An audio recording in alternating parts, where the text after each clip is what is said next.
تحية للمشاهدين الكرام الخوت. أول حاجة قبل ما نبدأ هو أن الرجل المغربي والمرأة المغربية فوق راسي وفوق عيني وكنحترمهم كل احترام.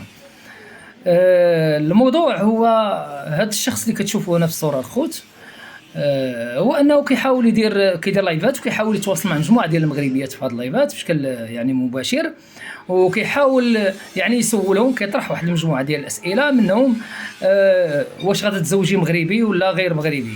دائما كتلقاهم كيرفضوا انهم يتزوجوا رجل مغربي، وملي كيسولهم كيقول لهم علاش وكذا، كيقول لك اودي انا رجل مغربي، وكيقولوا شي كلام لا يليق صراحه. ما عرفتش، وكتلقى هاد البنيتات هادو عندهم غير 19 عام 18 عام 20 سنه وباقيين صغار، باقي ما فاهمينش في الحياه. لكن المؤسف هو انه شكون اللي تيعلمهم هادشي، فين تربوا في هادشي، واش في ديورهم واش في الاسر. دابا ديال الكارثه اللي كنشوف انا، كارثه عظمى. انا بغيت غنعرف دابا واش هادو ما عندهمش عمامهم اللي كيقولوا هذا الكلام على الرجل المغربي، ما عندهمش خوالهم، ما عندهمش الاباء ديالهم، ما عندهمش خوتهم، ما عندهمش الاقرباء ديالهم، ما عندهمش جيرانهم، ما عندهمش، ما فهمتش انايا. كارثه كارثه صراحه.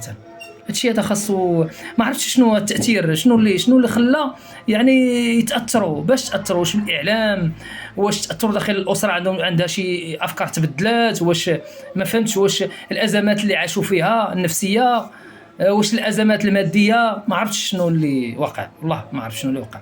المهم الخوت، حاولوا شاركوا معايا هذا الموضوع، هذا راه مهم، وكنظن خونا هذا راكم تصنتوا ليه وسمعتوا بزاف ديال اللايفات اللي تيدير.